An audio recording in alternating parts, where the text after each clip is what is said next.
soils in Africa are inherently poor in crop nutrients.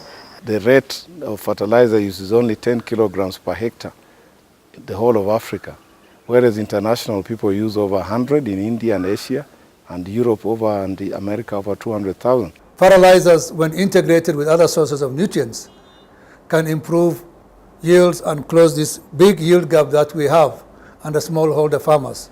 Our farmers are getting, for example, a ton of maize to the hectare when they should be getting 3-4 tons to the hectare. So if Africa has to reduce poverty and reduce hunger, it has to improve fertilizer use. In the 80s, we had fertilizer use recommendation project funded by GTZ. They carried out work for about 10 years in all regions in Kenya.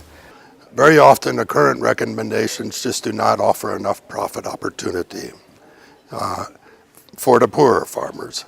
CABI has developed a project called OFRA. OFRA means Optimizing Fertilizer Recommendations in Africa, to develop a tool or an approach that would develop fertilizer recommendations, crop and agroecological specific fertilizer recommendations that will take into account the farmer's financial capacity.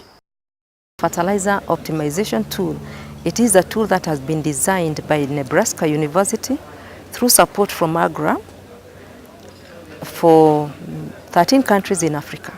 These 13 countries represent like 94% of the crop production in Africa. So they are the largest agricultural areas in sub-Saharan Africa. Well, the fertilizer optimization tool is aimed at maximizing profit to fertilizer use.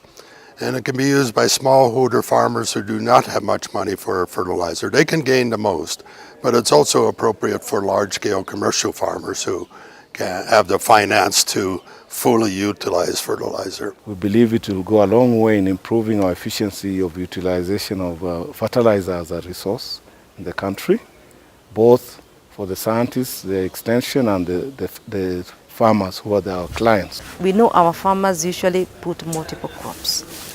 So they may have maize, they may put in beans, they may have soybeans, they may even want to do potatoes. So how does the farmer know how much to put on which crop? So the fertilizer optimization tool helps the farmer to maximize the returns on that particular piece of land. We have had problems in determining the rates of application and the types of fertilizers that should be applied, when they should be applied, and the impact on productivity. So the tool will go a long way in defining how we allocate our resources, especially at the farm level. For farmers to adopt more fertilizer use, they need to see the profit potential. We know farmers, once they have the perception of good profit without too much risk, they do respond. Because of the value of groundnuts, it's a high value crop.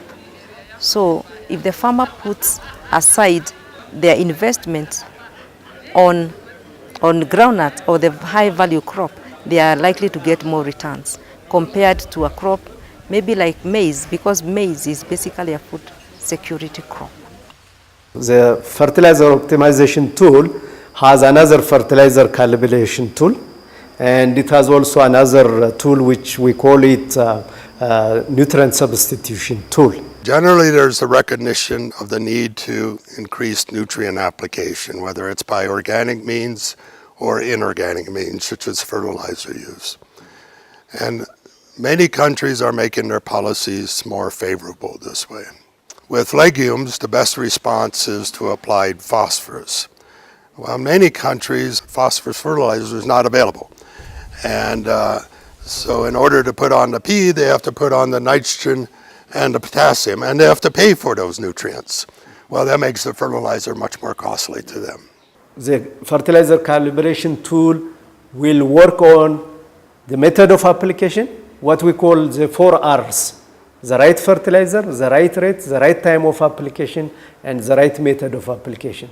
Some of the rates are too low. In the 80s, we had fertilizer use recommendation project funded by GTZ. They carried out work for about 10 years in all regions in Kenya, and they recommended. But this is 30, 20 years later. So we need to upgrade what we had. And this tool is going to do it efficiently in a shorter time than the previous one. If a farmer has a livestock unit and there is manure coming in, the tool is able to calculate how much we should use when it comes to the nutrients. But with the extension now, they will sit down and say, I have so much, I have 5 tons of manure, how can I use it?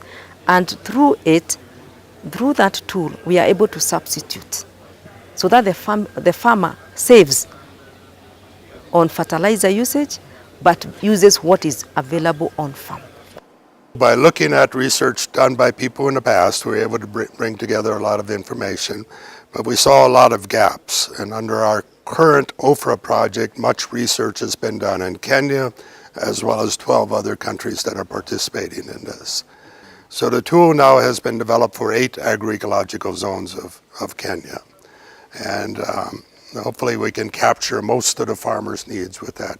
Those pepper extension materials that a simple farmer in rural areas can have access to, those should be extended as much as possible. The frontline extension people and agro dealers can use that paper effort in the absence of computer to advise farmers on what fertilizer rate they can use for their crops. The first version was developed in 2012 for Uganda, where they had done some nice research that allowed us to develop for 6 different crops. Actually, what we are doing here is to validate what has already been a success story in our neighboring country in Uganda. You may find that you may apply fertilizer on maize and also apply fertilizers on rice. A farmer who has applied fertilizers on rice is going to get a better return because rice fetches a better market price compared to maize. Yet all crops will definitely respond to fertilizer application. After applying the fertilizers at planting, that is 2012, towards the end of 12. Now 2013, I started getting high yields, bigger bunches, and high prices. We got some economists engaged, those that know about optimization for maximizing profit, and they helped us to develop the tool. We are in a stage that about 65 fertilizer optimization tools, agroecological zone-specific fertilizer optimization tools have been developed for the certain sub-Saharan African countries. Now the big challenge is to get this out with farmers so that it's being used, that the extension people and the fertilizer retailers, etc., are able to advise farmers, and that some farmers themselves learn how to use it. To fine-tune it, we do advise soil testing, and that's part of the decision process. So if a farmer finds that the soil is high in phosphorus, we would ask them to ignore the fertilizer recommendation that comes from the tool and use the money for something else. Or if a field is very low in potassium, then also they might adjust the recommendation.